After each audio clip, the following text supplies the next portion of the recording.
De las cenizas de la Primera Guerra Mundial, Adolf Hitler intentó construir un siniestro nuevo orden, regido por una raza aria de superhombres. Desplegó un imperio de terror nunca antes visto en el mundo. Muchos creen que los nazis invocaban extraños espíritus y que seguían prácticas ocultistas, latentes en Europa por miles de años. Hoy los documentos prueban que sus creencias se basaron en la perversión de una antigua ciencia pagana, mezcla de míticas batallas entre las fuerzas de la luz y la sombra, y de un viaje terrorífico hacia un mundo regido por místicos, dementes y asesinos.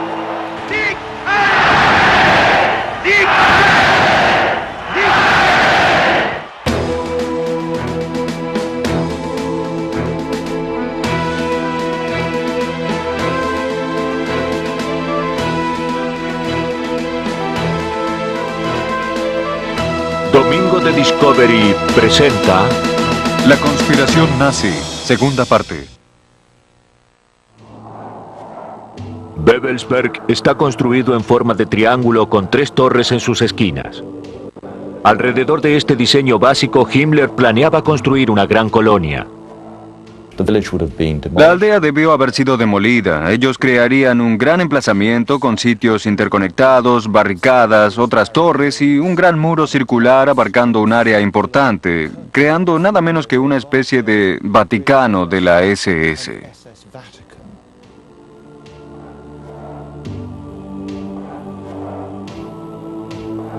La Gran Torre del Norte era la elegida por Himmler para hacer de Babelsberg un centro ocultista de la SS.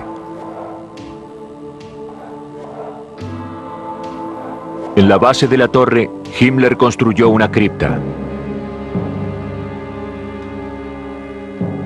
De acuerdo a los historiadores, era un templo para honrar a los líderes muertos de la SS.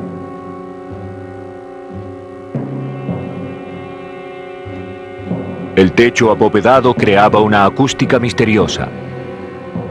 Y en el centro del recinto ardía una especie de fuego sagrado.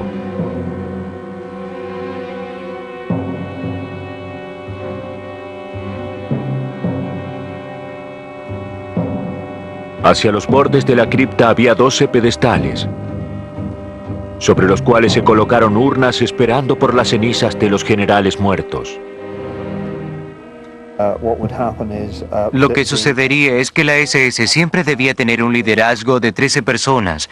En consecuencia, cuando un general de la SS moría, era cremado en un ritual. J.H. Brennan, autor de El Imperio del Ocultismo. Sus cenizas eran colocadas en forma adecuada y su lugar era ocupado por un nuevo general.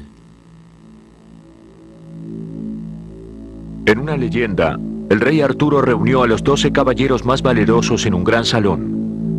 En la versión de Himmler, él creó el Salón de los Líderes Supremos de la SS en una sala sobre la cripta. Aquí se reuniría con sus 12 oficiales de más alto rango. Un gran sol adornaba el piso. Este tipo de patrón estaba basado en los símbolos de un antiguo alfabeto nórdico. Himmler intentó crear una réplica de la capilla del Grial, de la leyenda de Arturo. Un cáliz místico. El Grial debía contener sangre sagrada.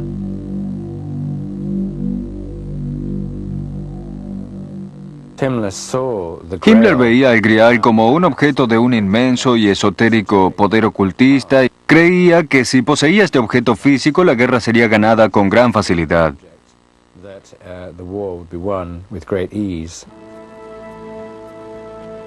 Para Himmler, la sangre sagrada de la leyenda del Grial era la pura sangre aria.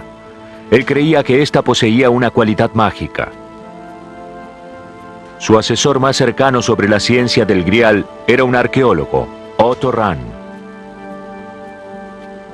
También obsesionado con la leyenda del Grial, Rahn creía que éste se hallaba escondido en las cavernas del sur de Francia. Himmler fue arrastrado hacia los conocimientos de Rahn sobre el ocultismo y su búsqueda de por vida de aquel Grial. Una vez en el círculo selecto de Himmler, en Babelsberg, Rand continuaría su búsqueda del Santo Grial, solo que ahora sería como caballero del partido nazi. Himmler personalmente solventó las expediciones de Rand, muchas de ellas concentradas en los alrededores de Montségur, en el sur de Francia. Allí se encontraba el sitio de la gran fortaleza de los catardos, la secta hereje acusada de adorar al demonio y eliminada por la Iglesia en el siglo XIII. Y había una muy fuerte tradición, en realidad aún persiste, de que los catardos poseían el secreto del Grial y que justo antes de que cayera el castillo de Montségur, los 3 caballeros de la Orden de los Catardos escaparon a través de los muros, llevando con ellos algo de gran valor. Y la tradición dice más tarde que esto era el Grial o que era el secreto del Grial y que lo escondieron en las cavernas. Las expediciones de Rand también se situaron en Alemania. Una carta de Rand al cuartel central de la SS sugiere que él creía estar cerca de cumplir el sueño de su vida. Para llevar mi trabajo a una conclusión exitosa, personalmente debo inspeccionar los lugares. Primero, debo ir a las ruinas de Wildenberg, el castillo germano del Santo Grial. Se están realizando excavaciones. Heil Hitler.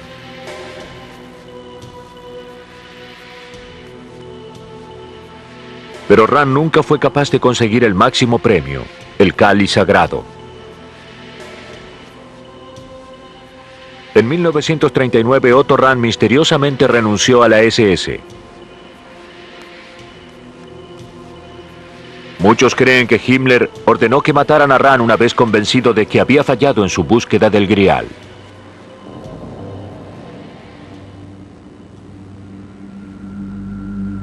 Dos meses más tarde fue hallado muerto en los Alpes austríacos.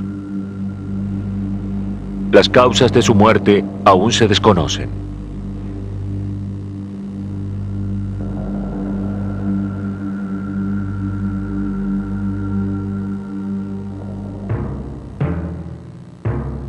En esta búsqueda continua para probar la superioridad de la raza aria, Himmler creó un instituto de investigación denominado Organización de Herencia Ancestral. Sumado a la conducción de experimentos médicos sobre seres humanos y chequeos de sangre para asegurar la pureza de la raza, la misión de la organización era revivir y reinterpretar prácticas ocultistas, antiguos mitos germánicos y ciencias paganas.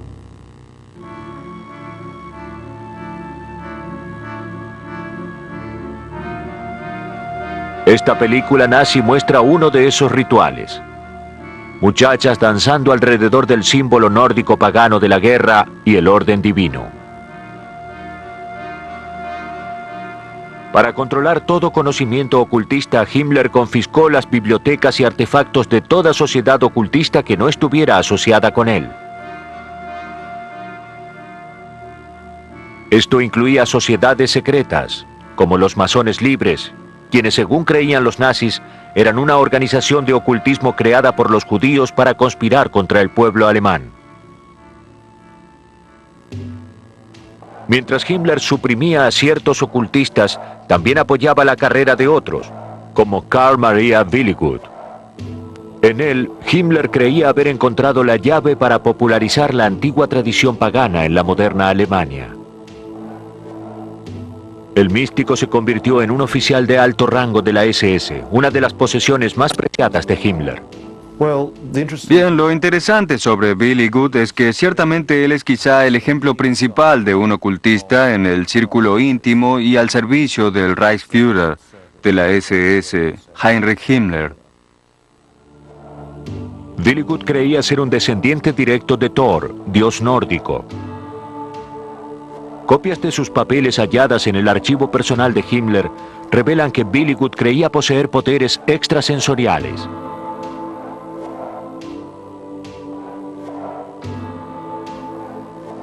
El documento titulado Los 9 Mandamientos de Dios estaba firmado por Willigut y las iniciales de Himmler.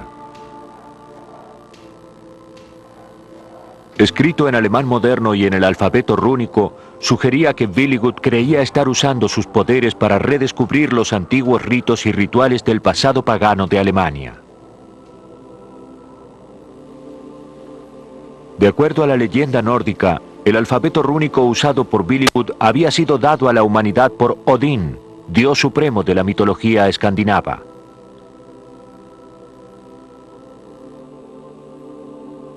Este sagrado alfabeto era su obsequio a la humanidad.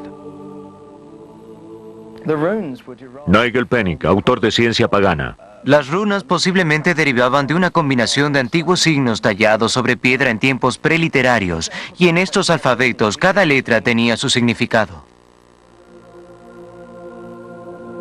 La runa del duende, protección de los portadores contra sus enemigos. La runa astral, la conexión con el clan o tribu. La runa de la tiranía, victoria y orden mundial. La runa de la victoria, el sol o la energía de la conquista. Estos símbolos aparecieron en el mundo nórdico en objetos como barcos vikingos, lanzas de guerra o escudos. Se creía que las runas, alfabetos de antiguos sacerdotes y magos, eran herramientas místicas para predecir el futuro, hechizar e invocar espíritus mágicos. Se lanzan las runas de alguna manera similar al esquema del tarot. Se lanzan y luego se leen las combinaciones particulares de esas runas. Tiene la reputación de ser un extraordinario y poderoso sistema mágico. Al ser guerreros de élite de Alemania, a los miembros de la SS se les enseñaba el significado de las runas. Una fotografía que sobrevivió a la guerra muestra a un oficial SS ante una pizarra enseñando las runas a una clase de reclutas de la SS.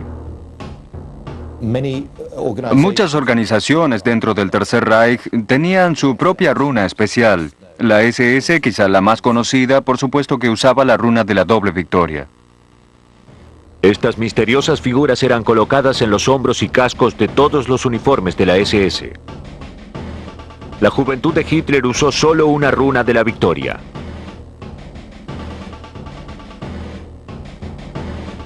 Estos antiguos símbolos místicos estaban supuestamente en todas partes.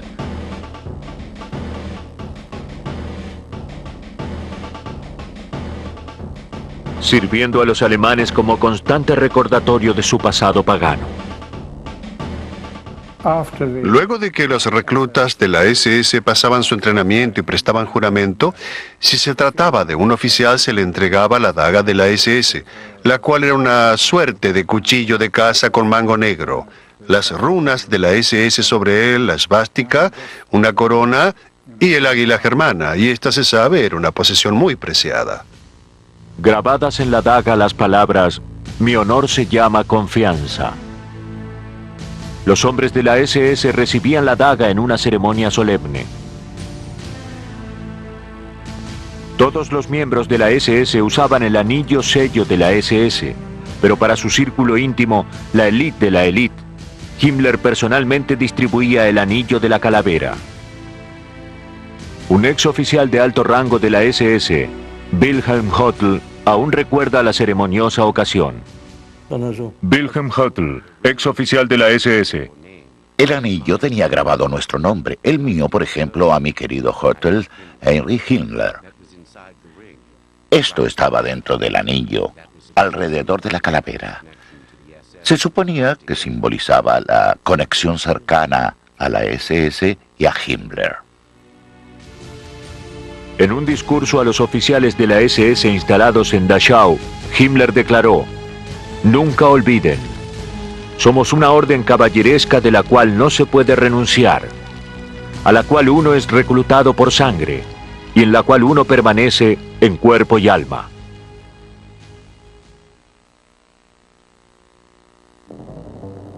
Himmler interfirió en los rituales familiares de la SS desde el primer momento, tomándolos del pasado pagano de Alemania y los de su propia formación católica. Tenemos una imagen que muestra una escena de cierta clase de templo nazi para el bautismo de niños. Se trata de un altar de la SS en el lugar de un crucifijo y una foto de Hitler. El bebé sería presentado, si se quiere, a la comunidad de guerreros germánicos a través de esta escena. La ceremonia de matrimonio también se convirtió en un ritual de la SS. Al igual que antiguas tribus germanas, los oficiales de la SS tenían el rol de líder del clan que presidía la ceremonia. El propio Himmler ofició en una ceremonia. Esta extraña película muestra a uno de sus oficiales de la SS desposando a Gretel, la hermana de la amante de Hitler, Eva Braun. Se intercambiaban anillos, tal como sal y pan, los antiguos símbolos paganos de la fertilidad y pureza del suelo.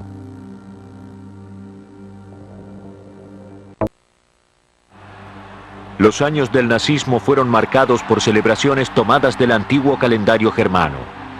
El Festival de Mayo, inicialmente aceptado como celebración de fertilidad, fue transformado en una muestra de nacionalismo y fuerza militar. Hitler dijo: "Y así es que en este día, el 1 de mayo, la tierra se llena con celebraciones de la resurrección del pueblo alemán fuera de toda rivalidad interna". La gente necesitaba festivales para no olvidar el año. Dr. George Moss, profesor de historia. Y trataban de sustituir los festivales cristianos por festivales paganos. Comenzaron a anexar los festivales que habían celebrado los paganos, como el solsticio de verano, solsticio de invierno, todos estos festivales. Y los adaptaron a su propia imagen. Los nazis hasta comenzaron a restaurar antiguos templos paganos, como Externstein, que estaba dedicado a la deidad solar. En Externstein, durante el solsticio de verano, un haz de luz brilla a través de una ventana y se enfoca en un punto del altar.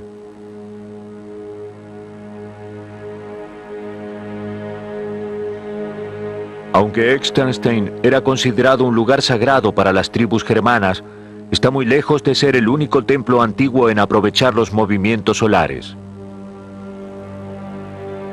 Himmler estaba convencido, sin embargo, de que era prueba del intelecto superior de los sacerdotes germanos prehistóricos.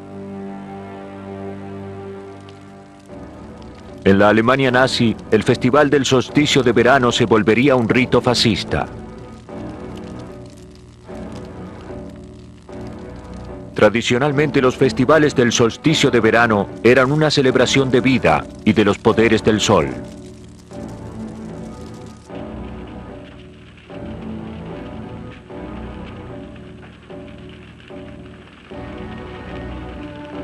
En forma dramática y con cuidadosas coreografías, se emitían discursos que predicaban el autosacrificio y heroísmo. En este ritual particular, el ministro de propaganda Goebbels emitía el discurso.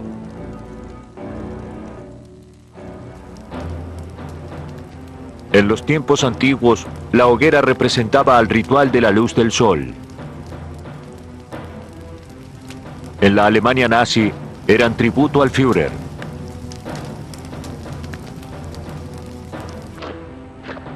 En el más importante de estos rituales, tropas sosteniendo antorchas creaban figuras simbólicas en la noche.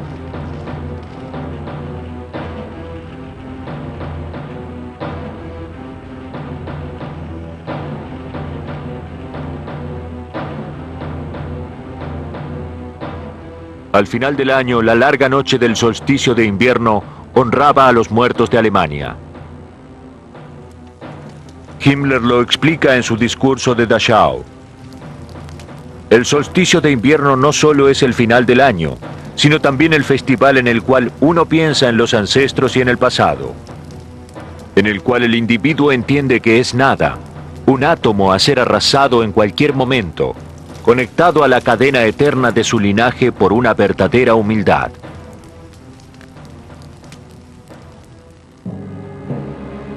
El calendario de rituales culminaba con la reunión de Nuremberg, donde los votos entre el partido y el pueblo eran renovados año tras año.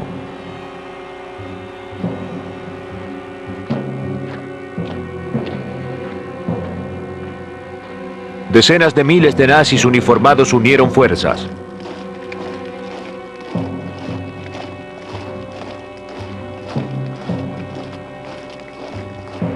La reunión de una semana de duración era organizada para recoger adeptos en un espectáculo de poder verdadero.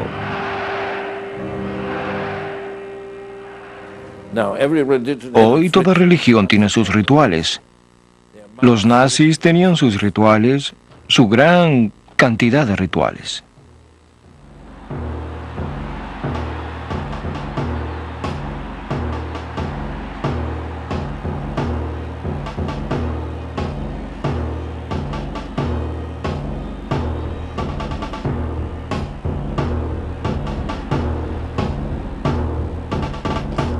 ¿Y qué daban a la gente estas reuniones en masa?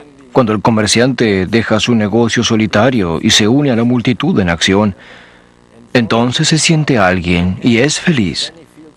Es uno con los demás y entonces es feliz. Él pierde su soledad.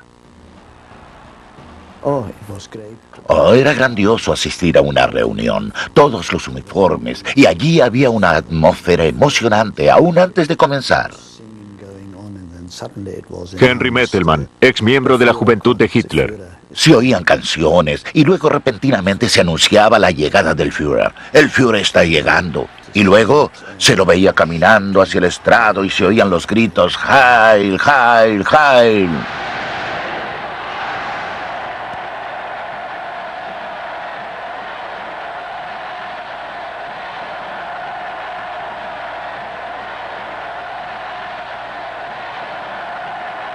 A medida que el frenesí nazi cubría a Alemania, Hitler dejó en claro qué esperaba de la nación. El partido es la base para seleccionar a los líderes políticos alemanes. Su doctrina será inalterable. Sus organizaciones serán tan fuertes como el acero. Toda su imagen, sin embargo, será como una orden sagrada.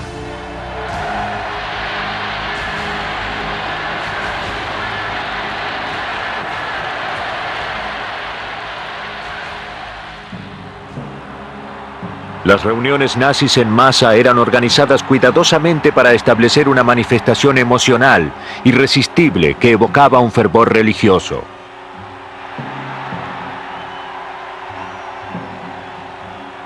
En el centro de este ritual se hallaba Hitler.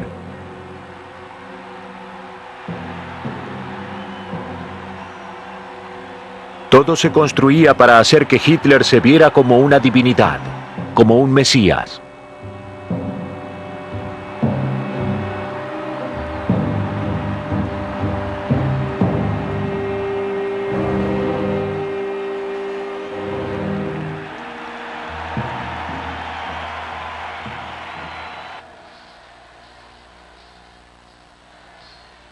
Habiendo ganado el apoyo incondicional del pueblo alemán, Hitler ahora estaba preparado para dominar al mundo.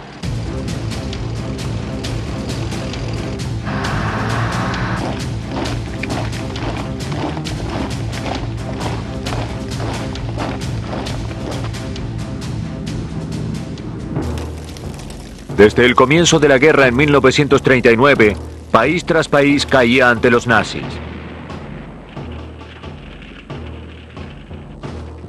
En el invierno de 1942, sin embargo, la tendencia cambió y los nazis comenzaron a experimentar lo que creían imposible: la derrota.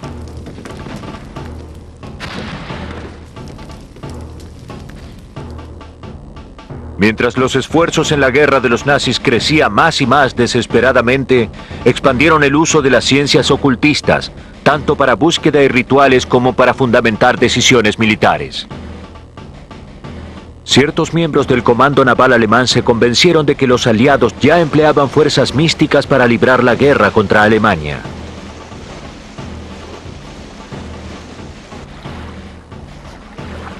Creían que el éxito británico al localizar y destruir los submarinos alemanes había sido logrado a través del ocultismo, y que la mejor manera de combatir esto era empleando también al ocultismo como arma.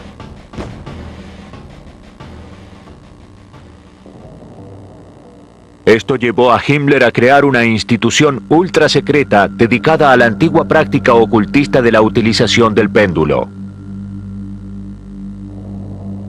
Sobre mapas del Atlántico Norte, clarividentes balancearían un objeto suspendido por una cuerda, intentando localizar la posición de las flotas aliadas.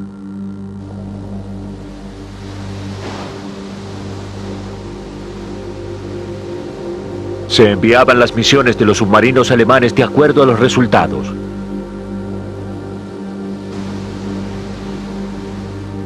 Esta carta, escrita por Himmler con fecha 12 de enero de 1943, se refiere a la búsqueda por medio de un péndulo y al gran progreso conseguido durante el año.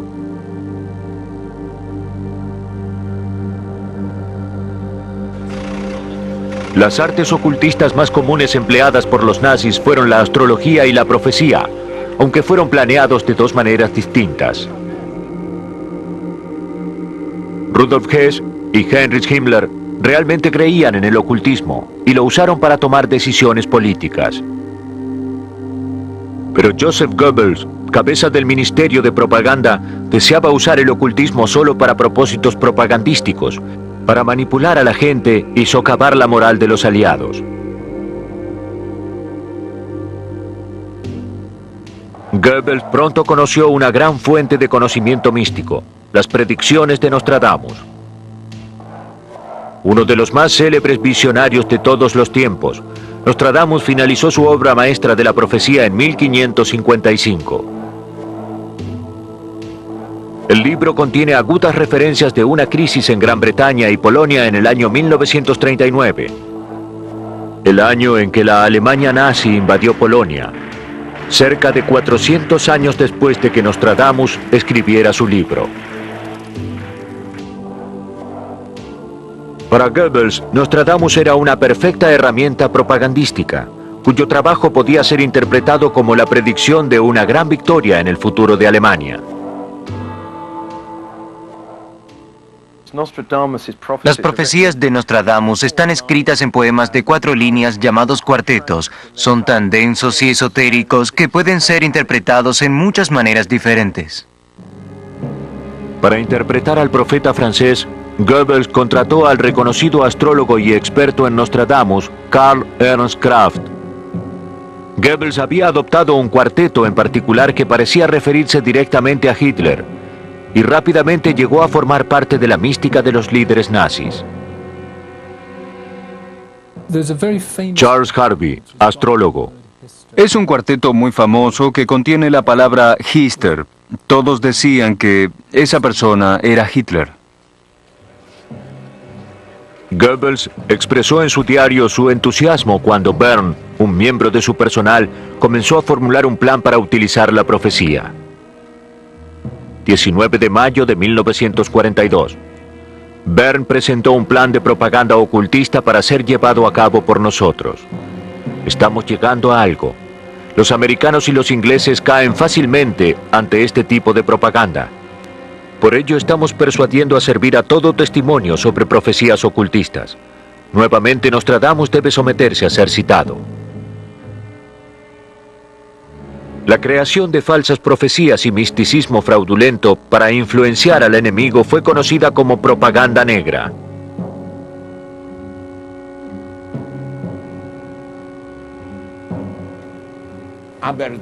Edward Kalick, sobreviviente de un campo de concentración. Sí, hicieron volantes con las profecías de Nostradamus y las arrojaron a través de toda Francia.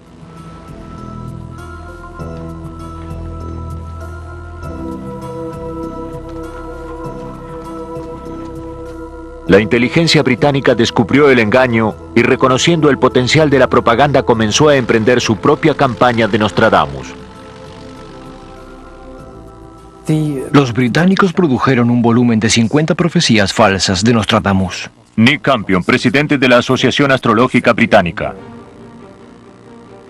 Mientras los nazis inundaban a Francia con las profecías falsas de Nostradamus, los aliados introducían de contrabando propaganda negra a Alemania. La campaña de propaganda negra en Inglaterra pronto tomó un nuevo giro con la llegada del emigrante y astrólogo húngaro-judío Louis de Boll. Contratado por la inteligencia británica, de Vol fue asignado a trabajar con el experto en falsificaciones Elik Hove. Y la mayor habilidad de Elik era la de falsificador, quiero decir, falsificar documentos, falsificar publicaciones, falsificar los cuartetos de Nostradamus. Hove y de Vol decidieron crear una versión falsificada de la publicación astrológica líder en Alemania, Zenit.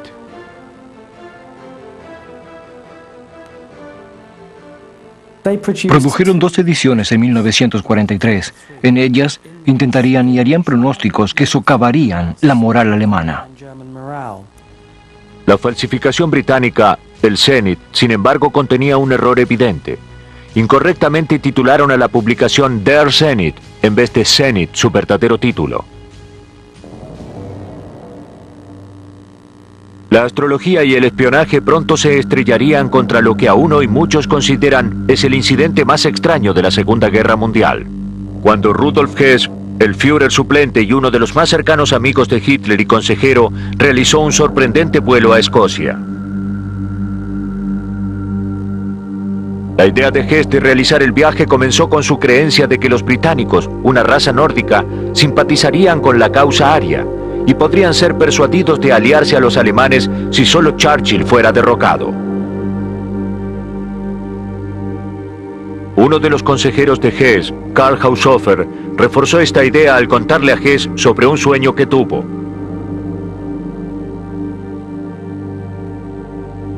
En él, vio a Hess caminando a través de un castillo escocés con tapices colgando de sus paredes, trayendo paz entre Alemania y Gran Bretaña. Sumada a la profecía, la astrología también cumpliría un rol en la decisión de Hess de realizar el viaje.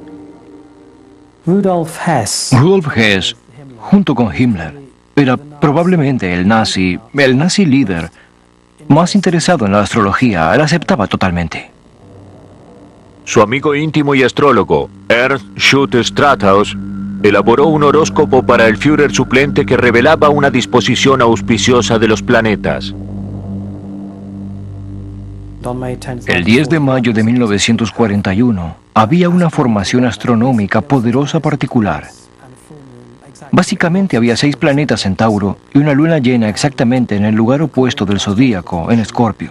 Y de acuerdo a la tradición astrológica, cuando uno tiene una formación como esa, obtendrá un cambio grande en asuntos mundiales. Y por ello era justo suponer que ese 10 de mayo de 1941 sería un momento crucial en la guerra.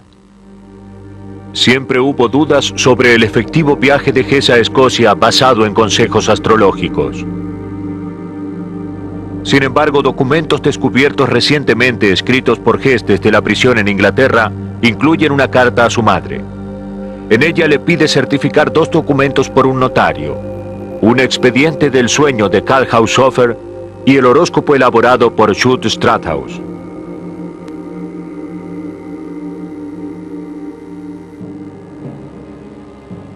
Algunos creen que Hess se entrevistó con el Führer antes de iniciar su vuelo. 6 días antes de que mi padre volara, tuvo una discusión con Hitler que duró 4 horas. Nadie sabe de qué hablaron. Cuando pasaron las 4 horas, mi padre y Hitler salieron de la sala. Wolf Hess, hijo de Rudolf Hess. Y Hitler, con su brazo sobre el hombro de mi padre, dijo: Hess, tú has siempre sido y sigues siendo un sujeto obstinado. Fue una despedida muy amistosa.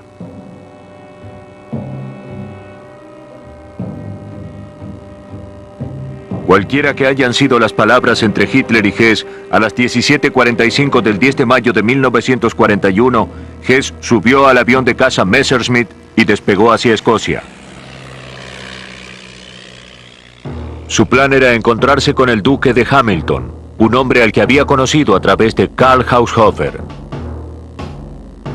Hess esperaba usar al duque para pasar por alto a Churchill e intentar llegar a la paz directamente con el rey de Inglaterra. Habiendo escrito al duque varias cartas informándole de su misión, Hess esperaba una cálida bienvenida. Angus Douglas Hamilton, actual duque de Hamilton. Las cartas que envió fueron interceptadas por el servicio secreto. En vez de una fiesta de bienvenida, cuando Hess entró al espacio aéreo británico, fue derribado por la Real Fuerza Aérea y obligado a saltar en paracaídas. Se lastimó al salir del avión, indudablemente al aterrizar. Y él deseaba ser capturado y creía que podría ser llevado directamente a ver a mi padre, solo diciendo que él deseaba verlo.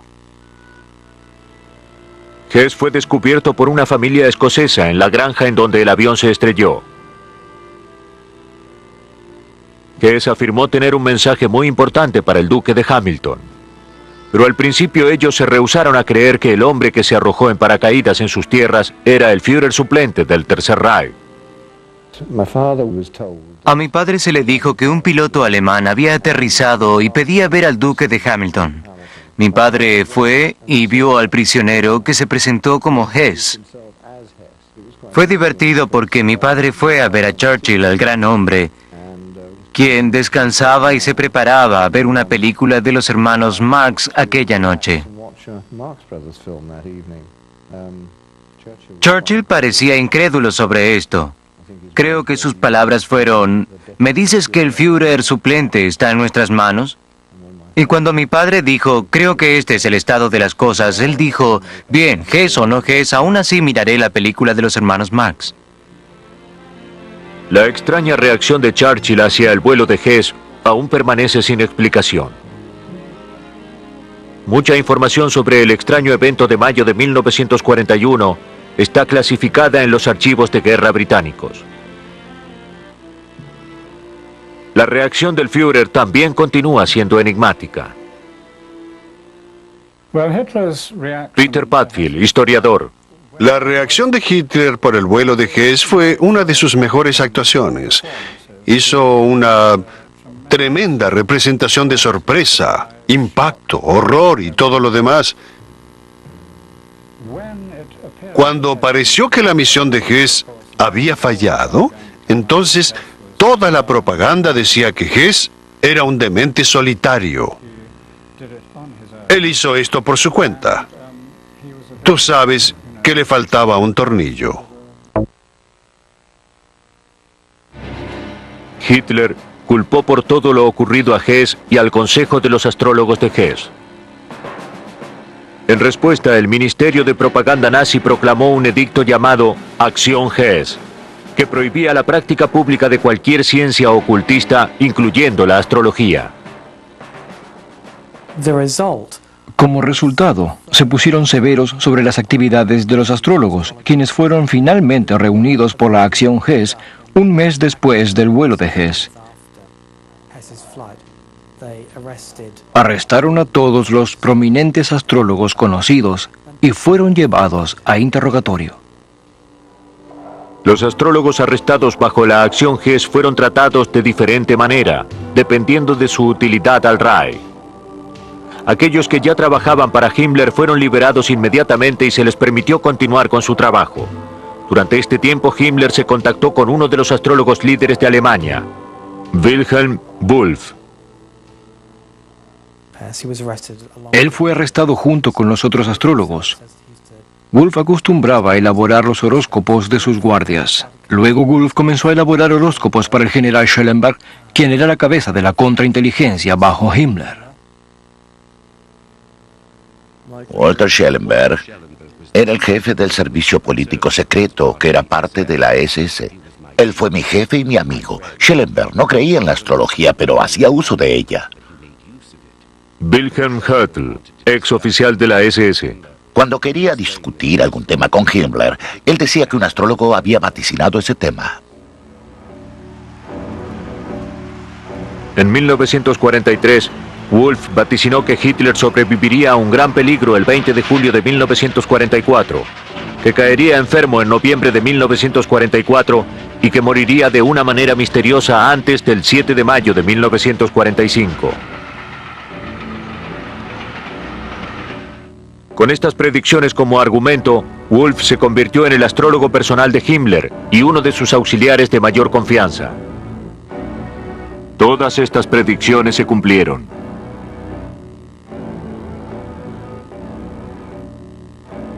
En un interrogatorio de posguerra hecho por los aliados, Schellenberg admitió haber utilizado a Wulff para escalar posiciones. Él creía que la influencia de Wolf era de gran peso en Himmler.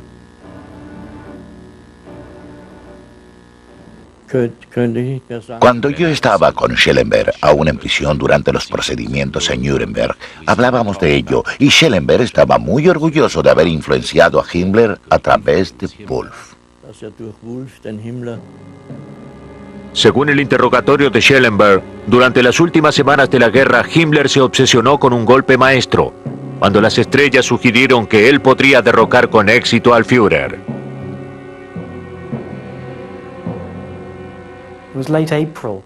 Fue a finales de abril de 1945, cuando las tropas soviéticas cercaban Berlín, es decir, que ya entraban a las afueras de Berlín, de modo que la guerra estaba perdida.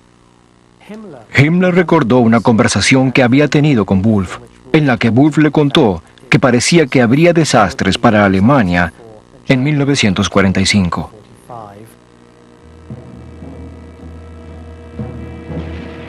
Leyendo el mapa de Hitler, Wolf vio disposiciones planetarias que indicaban una caída.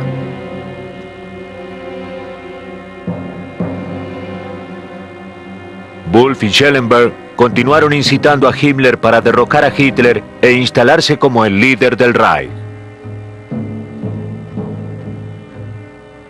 Schellenberg y Himmler intentaron congraciarse con los aliados, y de manera intrigante en los últimos días de la guerra se produjo un encuentro entre Himmler y un representante del Congreso Mundial Judío. Wolf, como astrólogo de Himmler, estuvo presente. Himmler coincidió en que no debería haber más exterminaciones de judíos. A pesar de la orden de Hitler de continuar con las exterminaciones hasta el final, Wolf fue útil para convencer a Himmler de cesar temporariamente las matanzas.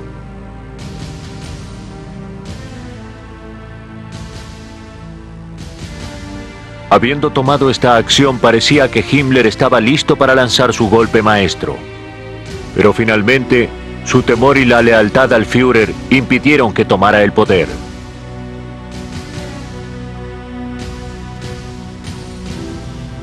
Himmler permanecía esperanzado en que alguna fuerza mística alterase la derrota que se hallaba claramente cerca.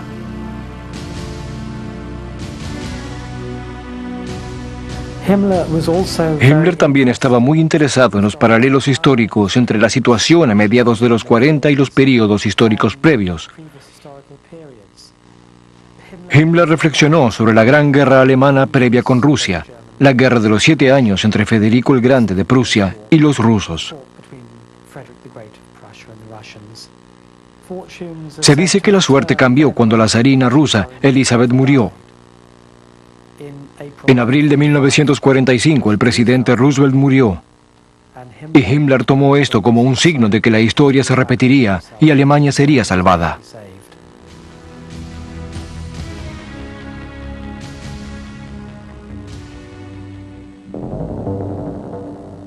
Dos semanas después, Goebbels y toda su familia junto con Adolf Hitler descendieron al refugio subterráneo privado del Führer. El 30 de abril, Adolf Hitler y su comprometida Eva Braun se suicidaron. Goebbels envenenó a sus 6 hijos, luego mató a su esposa y se suicidó. Vestido como un común soldado alemán, Heinrich Himmler casi logró escapar. Fue arrestado por los británicos, pero durante un examen físico, una cápsula de cianuro que él mantenía en su boca se rompió. A las 23:04 del 23 de mayo, el Reichsführer, que había convocado fuerzas ocultistas al servicio de la gloria aria, había muerto.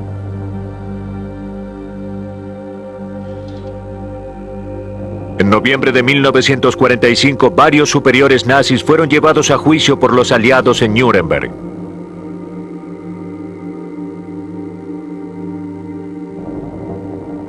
Rudolf Hess fue condenado a prisión perpetua. Murió allí a la edad de 93 años. El ocultista Alfred Rosenberg fue hallado culpable de cometer crímenes contra la humanidad y fue colgado en octubre de 1946. El Tercer Reich, que debía durar 1000 años, culminaba luego de solo 12 años.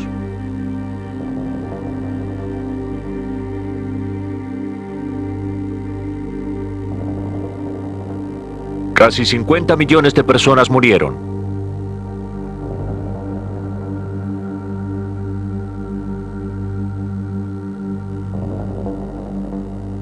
Irónicamente, entre ellos se encontraba la primera generación de lo que Hitler llamaba raza superior, que debían procrear generaciones futuras de superhombres arios.